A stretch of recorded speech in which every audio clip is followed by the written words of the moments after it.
So welcome to the second in our current series of online Q&As for our reading group for the MeCCSA Radio Studies Network.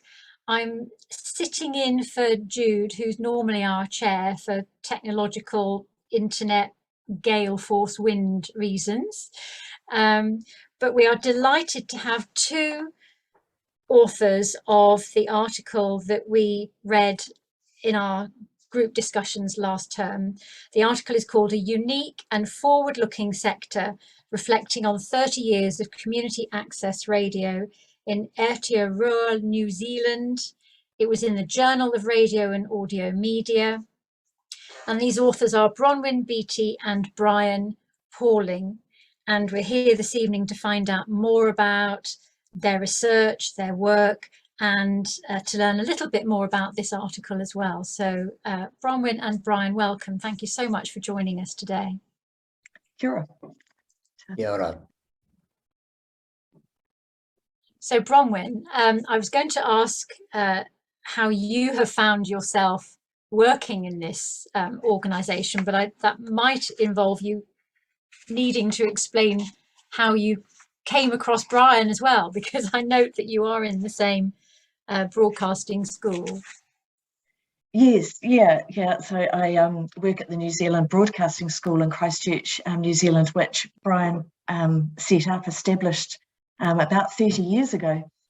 And but it must have been about a similar time. Brian, a little bit before, Brian was already involved in Access Radio, but and I'm starting to go into Brian's background, but it was because of Brian's long association and interest in Access Radio that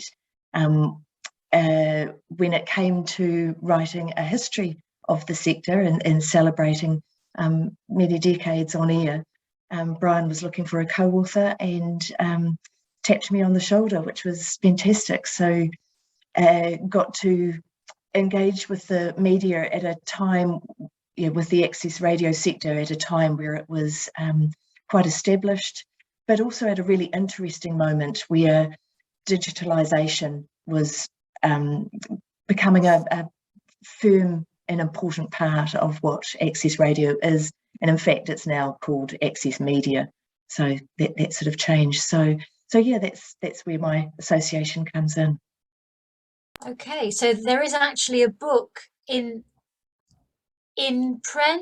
press at the moment, or are you still working on that? We finally published it. What did it take us? 4 years, Brian? But yeah, we had a fantastic launch April last year at Parliament. It was launched.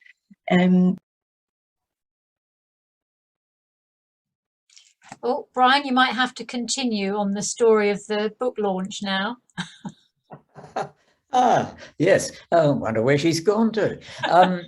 Yes, it was launched in Parliament by the Minister of Broadcasting, and it was quite a fancy do, and it was both an enjoyable and pleasurable occasion, but a somewhat embarrassing one too, as you probably would appreciate.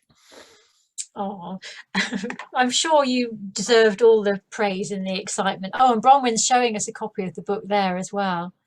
That's amazing. You'll need to unmute Bronwyn so we can hear you. No, here we go. So that's fantastic. Not showing very well, but yeah. So it's good to have that out and document the history. Yes. So a great opportunity then for you to write an article for the Journal of Radio and Audio Media based on the book. So how hard was it? If you had this whole book that had taken you 4 years, how hard was it to actually then write an article of the desired length for the journal? It was hard. Come first. yeah. The article was written and published before the book, but it was certainly written before the book was finished. But of course, we drew on all the information that we were collecting, and it was hard because particularly that the setup of the lead into why access radio, access media is as it is in the New Zealand Aotearoa context. And Brian has written about this extensively and knows it well. And so to sort of pull that down into a more accessible size, so that we've still got room for thinking about where access media is now and where it might go.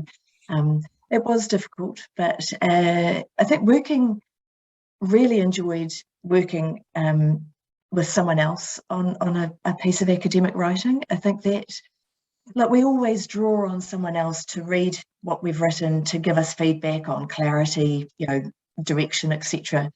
But for me, it was really enjoyable because there was sort of a greater investment from both of us. It's going to have both our names on it, and there was a clear understanding of what we're trying to achieve. So not sure if that applies for you too, Brian, but yeah.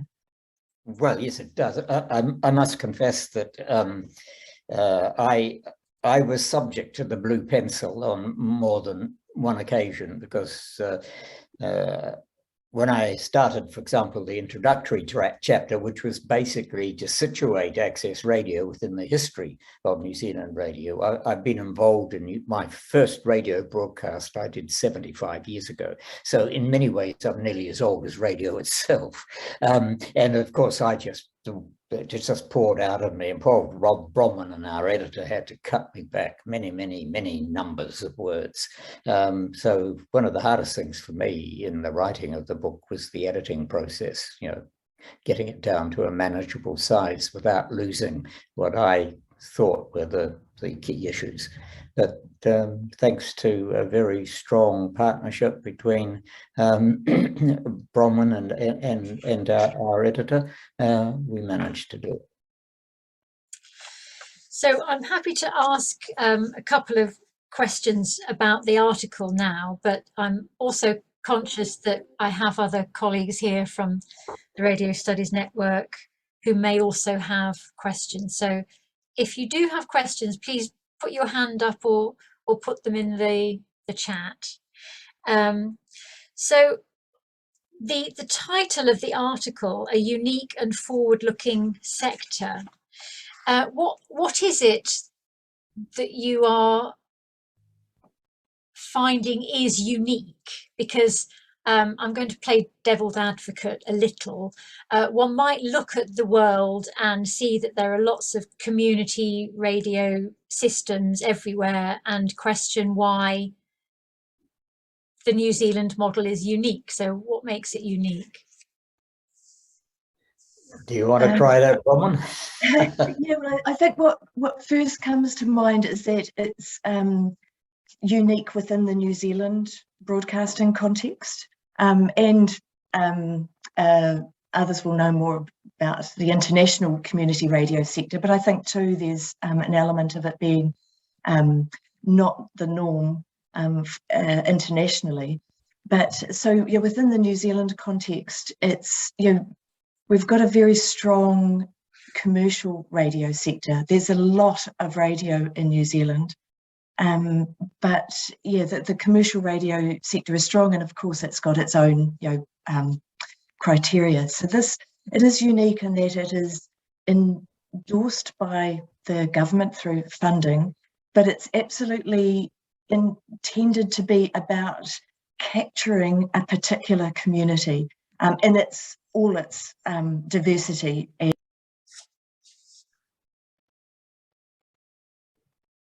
Oh, over to you, Brian.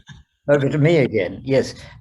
Well, I think there are a number of elements that, if not make it unique, make it unusual.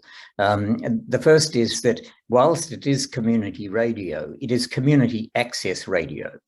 So most stations, in fact, all stations, don't have broadcasters on the staff. They have community developers and organizers, because one of the rules that established access radio was that the programs had to be by, for, and about the community that was doing the broadcast. So the stations spend hours and hours in training migrant communities, ethnic communities, culturally minor cultural communities, how to use radio to inform and to distribute their message and their idea.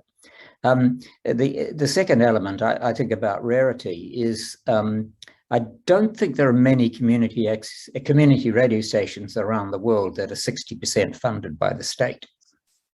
So I think in many respects, that's one of the most unusual aspects about community radio in New Zealand.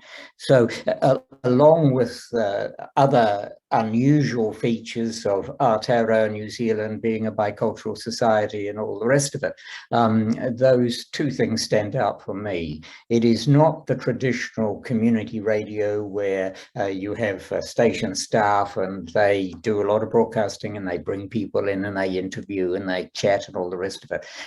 It is people being trained to make their own programs within their own language or within their own culture and left to it. There's no editorial control or anything. And the second, I think, unique aspect of it is the amount of support that the sector gets from the state. Yeah, which is substantial, and you're quite right. You know, there's a lot of community radio systems elsewhere that really struggle because of the funding issue. But you do seem to be concerned at the end of the article that there might be political or economic pressures that means that the Access Centre might be consumed by one of the other sectors. Yes, Bronwyn, I think, should answer this question because she's more up to date with what's happening in New Zealand. I'll just comment by saying, and while it's a flippant comment, there is a strong element of truth in it. I think New Zealand has had more changes to its broadcasting legislation in the history of broadcasting than any other nation in the world. And at times I say, with any other nation in the world combined. Politicians traditionally in New Zealand cannot, have not, and will not keep their hands off broadcasting. So Bronwyn is looking at what's currently happening, and there are some concerns there under Bronwyn. Yes, yeah. Even with the substantial, 60% funding from the government, stations still struggle to maintain their broadcasts, and they are audited frequently to make sure that they're meeting the objectives that have been set for them. But so at the moment, there's the current government is interested in combining what are our RNZ Radio New Zealand, our sort of public service radio station, with the ostensibly used to be public service TV NZ. So bringing radio and television together to create a what's been sort of suggested as along the ABC from Australia model, and the idea of it being combining resources, becoming more efficient, taking advantage of the digital opportunities. But if that's the case, they are already talking about elements of the Broadcasting Act, that the section 36C that we talk about in the article, which Access Radio meets, so youth, religious groups, minorities, and children and women, but they are named as part of this new mega media entity. So that takes away from Access Media's sort of direct purpose. So why fund Access Media completely separately from this new entity? That's so it's been delayed. The decision, it was supposed to be last year, but with COVID, etc., the working group are still working on it, and we haven't yet seen exactly what they're proposing. but because access radio is not specifically legislated for, it's mentioned in a ministerial letter, a directive, but that can be revoked. There's no sort of legislative change required to overturn that. So it just leaves the sector a bit vulnerable, and we just don't quite know where what the intentions are and where it will end up. There's it's not to say that tomorrow access media will be turned off. There's been a lot of money put into the stations, a lot of energy, from the very first broadcast in 1981. So we're over 40 years of access radio. It's only been legislated for, it's only been directed for since 1989. But I guess it just leaves the sector a bit vulnerable, and it could be subsumed under the likes of the RNZ where it originated. And that was kind of our point in establishing how RNZ fostered access. Yeah. So moving on from that then, Brian, I'll ask you this question. You mentioned earlier that there isn't the editorial regulation or broadcast standards. Did I interpret that correctly? Yes.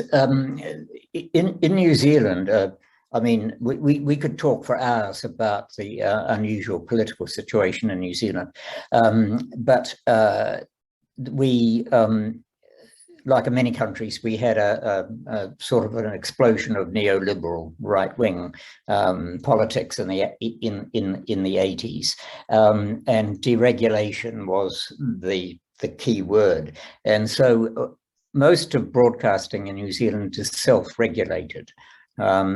We don't have any censorship or control over broadcasting before the event. It's always after the event.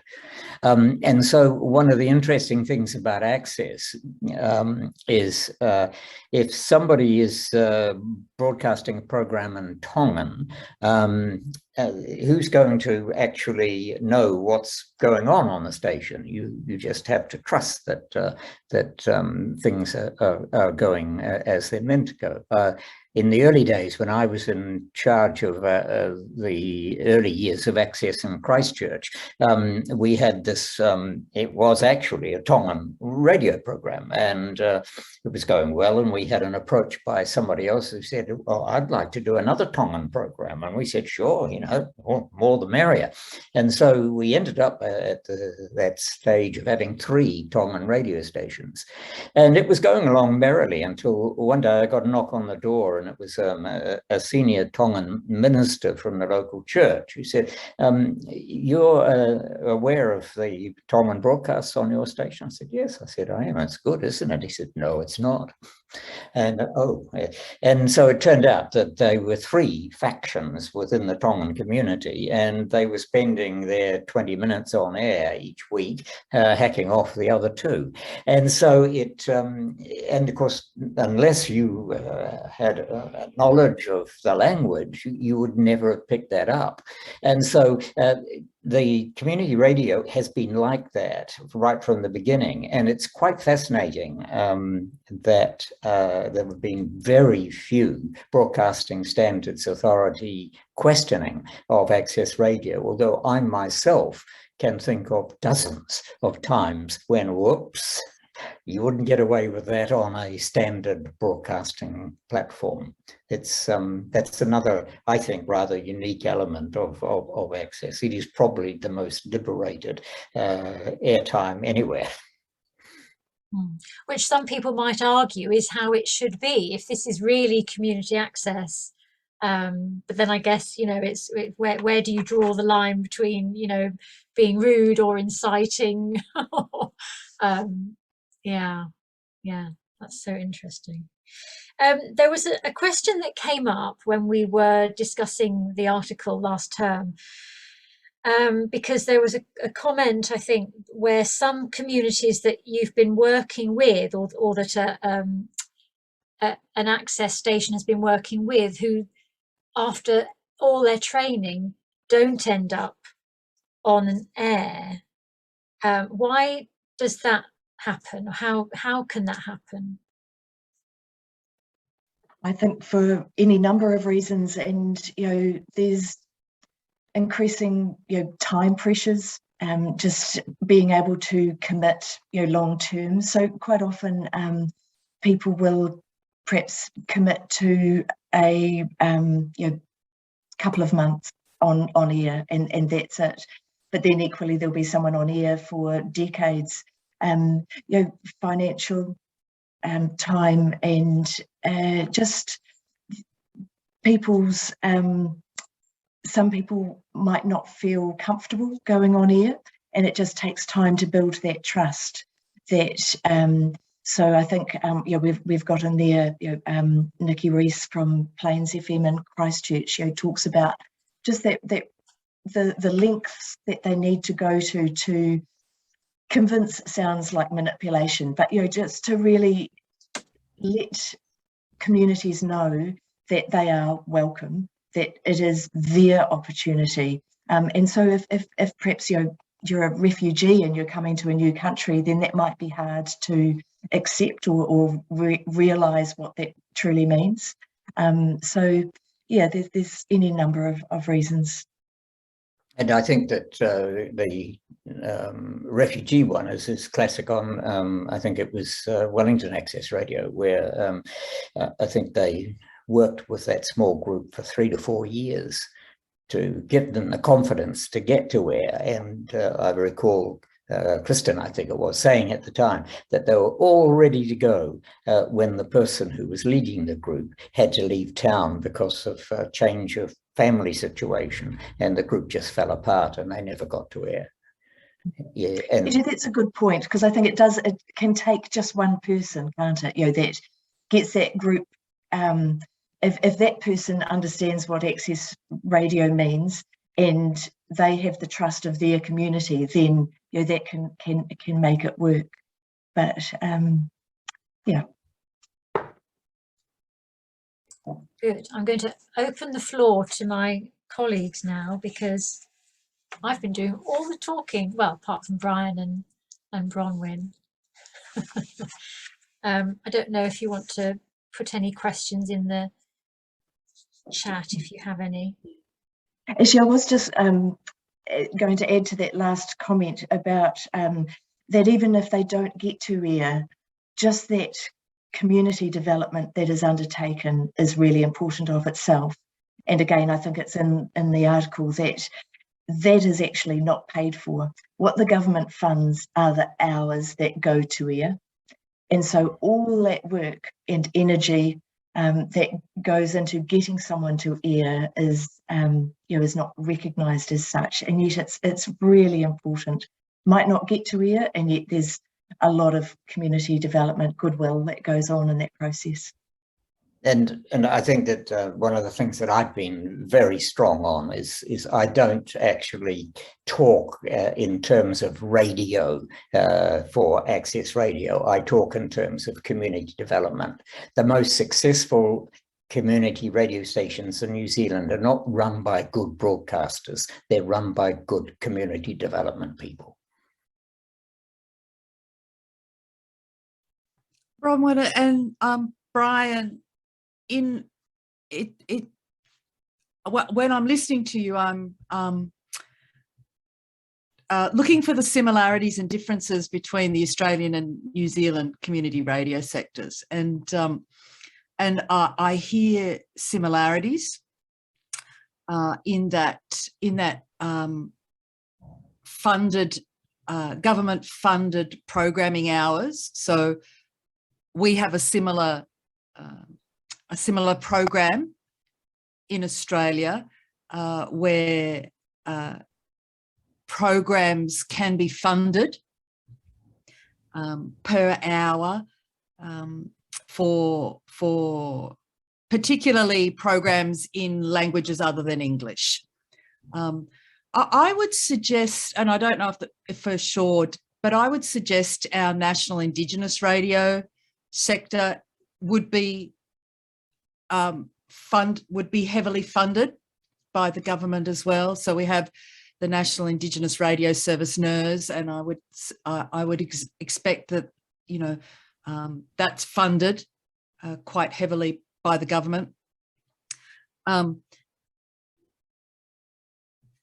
guess I just wanted some clarity though, because you say that access isn't actually written into the Act, whereas in Australia, community is written into the Act. We have three really distinct sectors in Australia: the commercial sector, the public sector, and Bronwyn, you mentioned the ABC.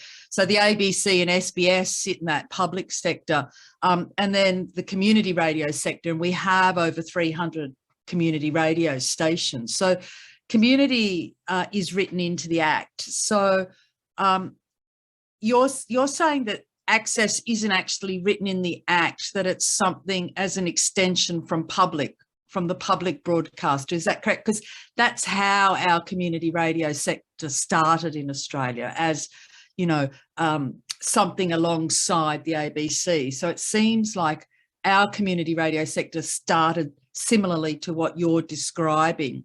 But our sector was set up as an independent sector.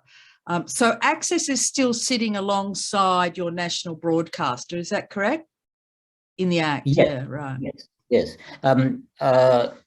One of the things I have to say is I'm actually quite envious of Australian community radio.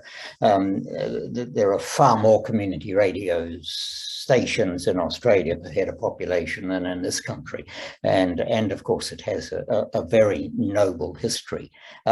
We do not, in community access radio in New Zealand, operate specifically in the Indigenous language, because Māori radio is totally funded externally. They have a totally independent stream of radio, right from television, radio, and internet programming and the whole thing. So it's interesting that one of the major differences often is that our major Indigenous population is actually more absent from community radio here than present. And yes, it did start exactly as you say. It started like yours springing off from the ABC, ours sprung off from Radio New Zealand. It was Radio New Zealand that established the first access radio station. But that major difference is, in the one that Bronwyn will comment on, I'm sure, is that we do need, I believe, legislative protection, just as the Australian situation has, because at the moment it's just by ministerial directive, and that can be just with the stroke of a pen removed.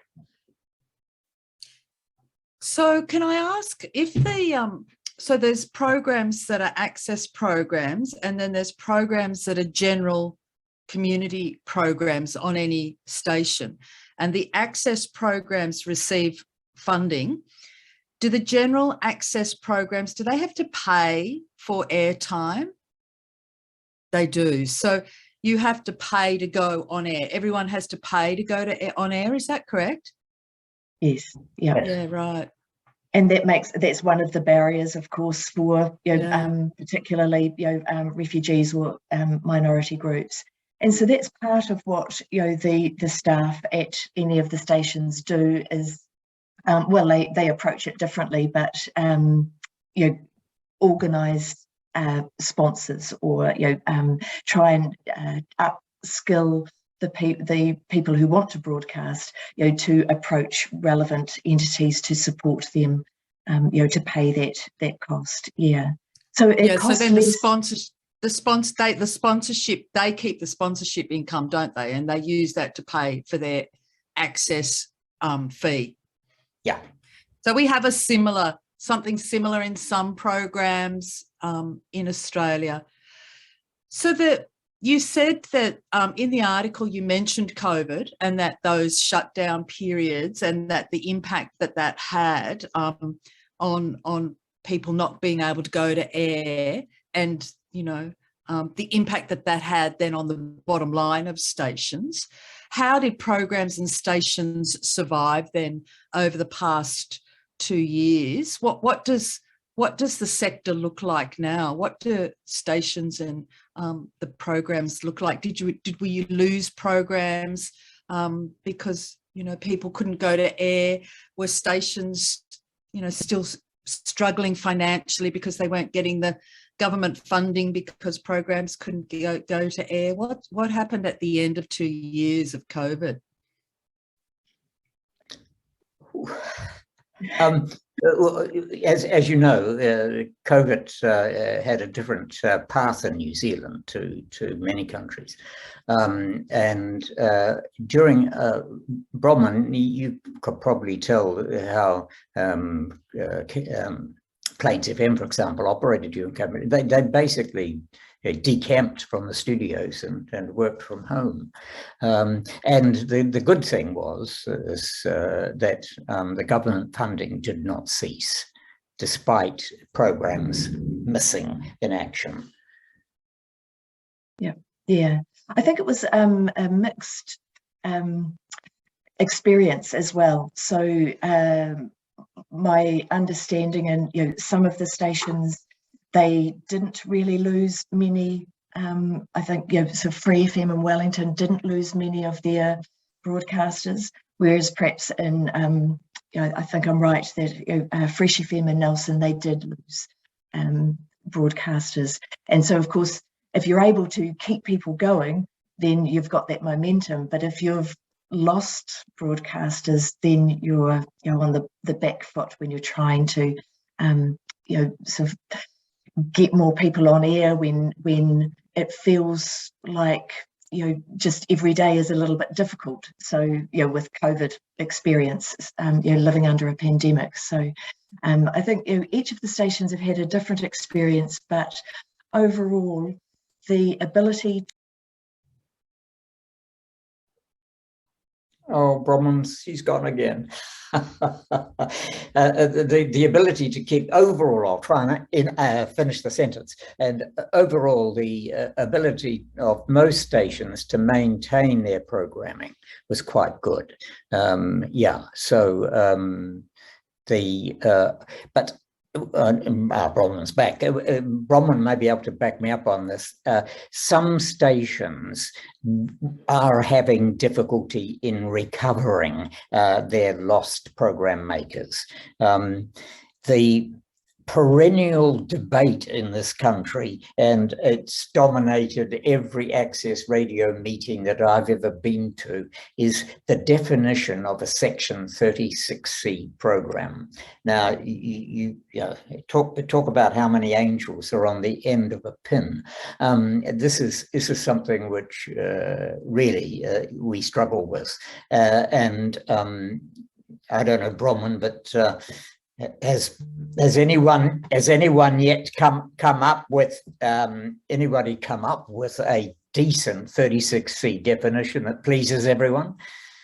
No, I don't think so. And everyone's trying to put an angle on it. You know, that sounds a bit cynical, but you know, trying to get programs that match that 36C definition. And in the book, we have one of the station managers suggesting an alternative wording, because they just feel like this Section 36C, which lists, you know, youth, women, religious groups, ethnic minorities, etc., that it's cumbersome and difficult to deal with. But yeah, I think the ability, and I'm probably just going back a step from when I sort of disconnected, sorry, but that ability to deliver off-site is really helpful. So, you know, people are able to create their own podcasts at home and, you know, either drop it off at the station or, you know, send the link through and it's picked up and it's then aired on air. So that opens up opportunities for other people to come on. But yeah, I think it's an ongoing difficulty of just keeping programmers either on air or finding new programmers. My gosh, we're good at filling in for each other. Yeah, sorry. But Those 4 years went very well for you, Brian, tonight. If you're able to finish one another sentence, it was worth the 4 years. Yes. Back again. Bronwyn, I think this is happening in Australia too, but the move into digital by our access stations is quite dramatic, isn't it? Yeah. I was at a Access Radio conference 2017, and the head of New Zealand On Air, Jane Wrightson, at the time, delivered a speech saying that she wanted sort of they had Access Media or Access Radio had to be wherever the audience was, online, etc. And it was really uneven about each of the stations. There were some stations who were if your station manager is comfortable and fully engaged with creating podcasts, Facebook Lives, all the social media options, then that trickles down, if you like, through to the broadcasters. But otherwise, if you've got a station which is a smaller station with perhaps only 2 full-time equivalent staff members, trying to manage broadcasters who simply want to turn up and deliver their half hour of content, then to push for the being on all the media channels is difficult. But since then, to now, there's been a big leap, and it's just normal to at the least have the program will have its own Facebook page, and they'll be putting up their the upcoming programs. There's podcasts, and that would be in terms of forward-looking sector, from the title, which was taken from Matt Mulgard from AUT, who wrote a review of the sector recently. Podcasting is big, and I've put a link in the chat, accessmedia.nz, and that's where all of their podcasts across the 12 stations are aggregated. And so it's been picked up and taken as this is our daily work in terms of digital.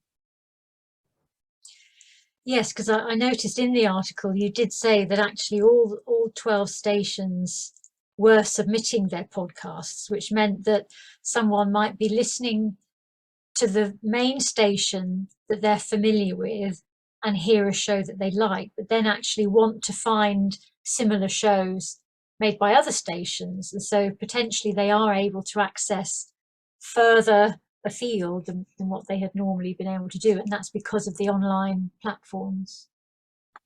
Yeah, it's quite an interesting issue, because of course, you want your listener to search for more, and Phil Gray, the manager at Free FM in Hamilton, is key to this for the sector. Is how do you then encourage people to search but keep them within that access media basket, and so that it's promoting the sector. And so you're looking at the metadata around that. So the podcast will be available on that accessmedia.nz site or app, and so that keeps the listener within that access media basket. But if they find a piece through iTunes, how do you then sort of promote the programming? And so I guess they were looking at things like, well, you've picked up this Samoan program, you might like, those sorts of add-ons there.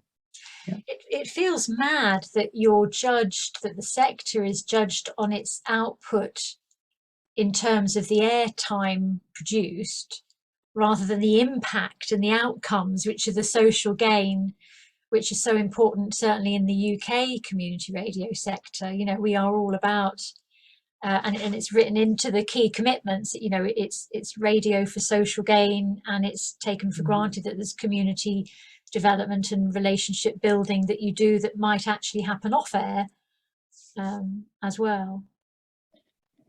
Completely Yes, agree. And yeah, sorry. Sorry, Brian, I'll let you talk, but I'll just quickly say, I think, Janie Gordon of the UK has written really well in this regard, and it's something that I would like to go on to do is do some audience research that documents that social gain, and to try and just sort of convince those that make these decisions that it's not all about numbers, and it's quality, not quantity. Yeah, Brian. Yes, and I always remember defending access radio at a broadcasters conference, and some commercial broadcaster said, you don't deserve the money because you don't get the audience numbers. And I said, well, hang on a sec, in your last audience survey, what percentage of the audience did you have? And he said, we managed to get 14%, which is pretty good. I said, I've got an access radio station that gets 100% of its audience.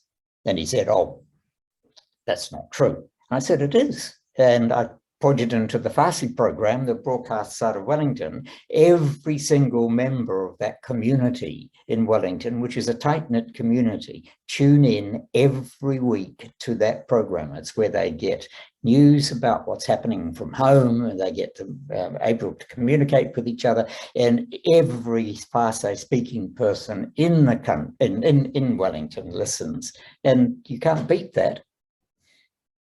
Yeah. But we don't get paid for our audience numbers. We get paid for the number of hours of programming that goes to air. And that in itself has historically, I think, been the right thing, but probably now needs to be readdressed given the nature of the different platforms and the way audiences now interact with radio.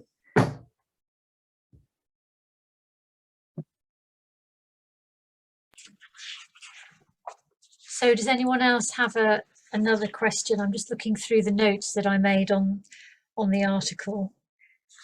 And I think we can keep going for a few more minutes because we did start late. I'll forge ahead until I see someone's microphone go off. Kim has a hand up. Great. Kim, you go then. Right. I was a little slow, so thanks. Good. I'm just curious, again, since this is such there's a word for it when you're doing this long-term study and you're looking at things over, such a long period of time. I'm just curious in terms of, foreground, like what's the future looking like? Like, of course, these outlets need money and funding to continue what they're doing, but what is the idea to help them stay current with technology? From my experience, at least from the US perspective, community radio stations often get left behind. They're sometimes left with old equipment and they just can't manage to keep up. So what are you thinking when you forecast, what will community radio station, what will that landscape look like in another 5 or 10 years as technology keeps changing so rapidly? Well, I'll speak briefly first. On Mondays, Wednesdays, and Fridays, I'm an absolute pessimist. On Tuesdays and Thursdays, I feel a little bit of optimism. So it's Tuesday, but it's Monday where you are, so I can have a choice. Look, I think in the current and I use this word advisedly, in the current capitalist marketplace, which New Zealand is engaged in, I think anything like access radio is under threat. I really do. I get very concerned for its long-term survival. But then again, I see that in some parts of the world, people are still making strong legislative commitment to the sort of social and cultural traditions that access radio is part of. And so when I see that, I think there's hope. But in New Zealand at the moment, Bronwyn can just comment on this, I'm not comfortable with what I think the new legislation will look like. I really think there's a big chance that access will be gobbled up by the big monster. Yeah, I'm a bit like Brian. I feel mixed about it. That on one hand, there's been 30, arguably 40 years of investment in access media by the government, and so why would they just sort of topple it and get rid of it? But at the same time, they're always looking for sort of ways of being financially efficient, and I guess arguably with digitalisation, you can bring access media under the umbrella of a wider public broadcasting figure. But it feels at the moment that access media is absolutely vulnerable, and while there is favourable figures in government at the moment. Yeah, I think we are very fortunate at the moment that we have one of the most sympathetic governments to access broadcasting that we've had in many years. And indeed, under this government, access radio received increased funding for the first time in 13 years. So there is a sense that the current government is sympathetic and would take notice of what the sector says when the legislation is introduced. But you just have to look at the history of New Zealand broadcasting legislation to know that whatever this government does and whatever legislation it puts in place, the next government could just throw it out the window, as has happened probably in my lifetime at least a dozen times. Really sorry for dropping out all the time, but I think one of the things that works in access media's favour is that over the last 10 years, with disasters and global pandemics, etc., access media has really stood up and shown itself as being absolutely essential to not only refugees and ethnic minorities, etc., but to the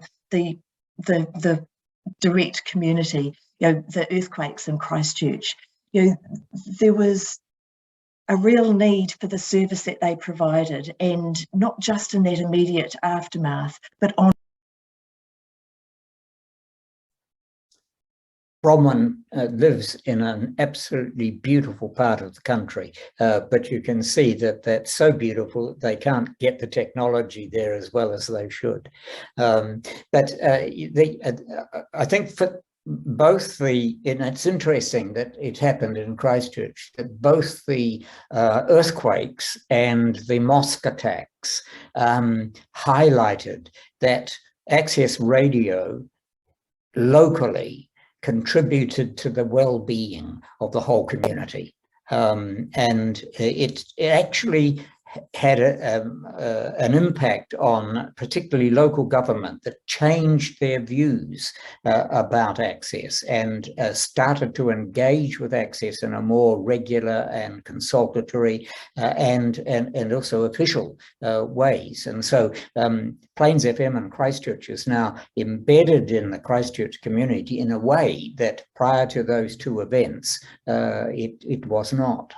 And so that's another reason for optimism, that if an access station can provide a service that nobody else can, then there's good reason to keep it going. And again, it's. Oh, Bronwyn. No. What a shame, because we can tell how very strongly you both feel about the place of access radio in the community. So once we get Bronwyn back, we'll. I'm so sorry. There you go. I was just going to say it's community development. One of the things that. Oops, am I going? Yeah. Well, Yep. we can see a sheet. Right. Okay. Yep. ahead. That it's about community development. Out of the mosque shootings, there were programming and panels discussing the the funeral process that that community undergoes, so others were informed and could understand. And it was all about bringing us together from a situation that was all about division. And so I think that, yeah, that would be the key for me for what Access Media can provide, and it is absolutely essential. At the time Access Radio was established, let alone now, more so now than ever, where we've got that potential for division through the media. We need an outlet that's absolutely focused on understanding, clear communication, putting across helpful, focused information. And I think if the one message I think that I would put, if you like, on a broken record is that we do need community broadcasting to be recognised in the new legislation. That is, I think that's one of the key things for me. And if it's not, then I think it'll be a sad day. And we don't know yet. And the legislation, draft legislation, is meant to be released like any day. We might come out tomorrow and we could tell you, hey, there's no mention of access, or we could be able to say, hey, it's there, we're safe, it's been acknowledged. Yeah. Well, you must keep us posted. And we'll look out on the news and on social media.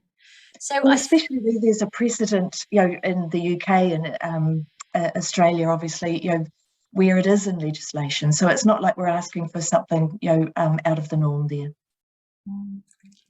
I feel like you've both done a marvellous job establishing how many things we have in common with community access and community radio in the different contexts around the world, and yet how unique indeed you are down in Aotearoa and New Zealand. It's been really wonderful listening to you both talking about the article and also the book. So we mustn't forget that there's a whole book on this as well.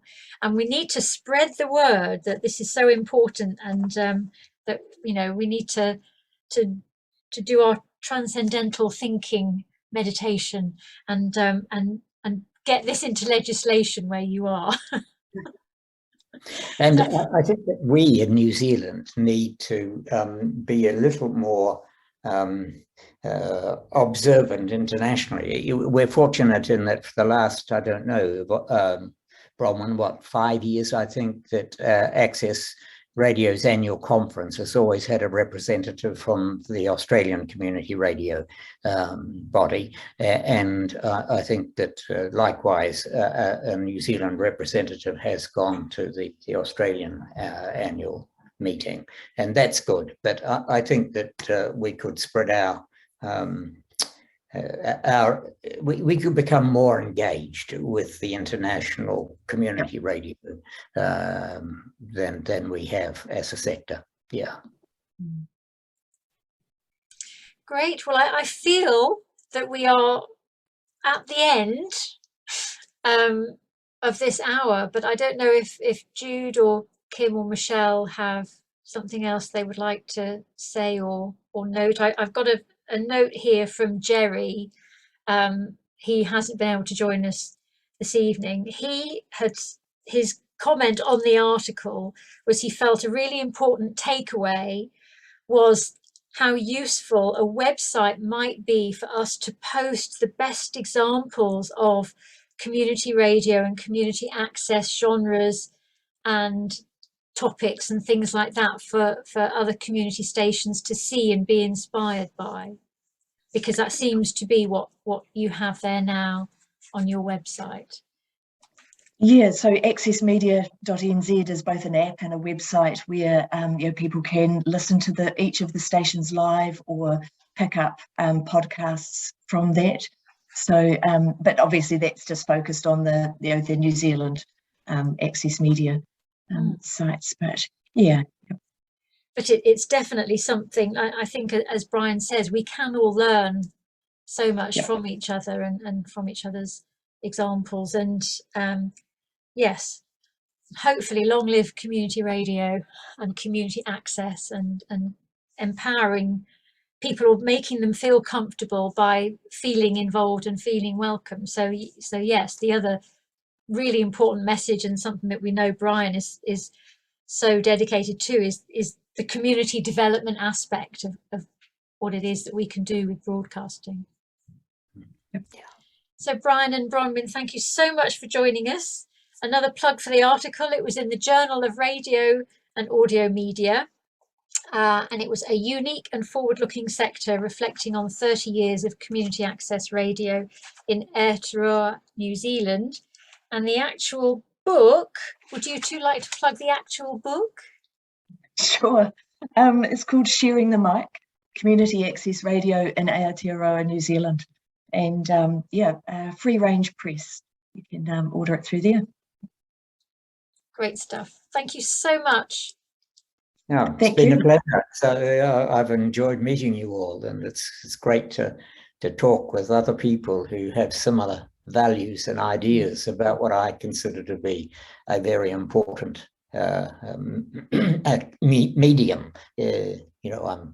I have worked as head of the broadcasting school. Of course, I've worked across all media, but I started in radio, and to radio I'll for always be grateful. It is for me the senior media moment.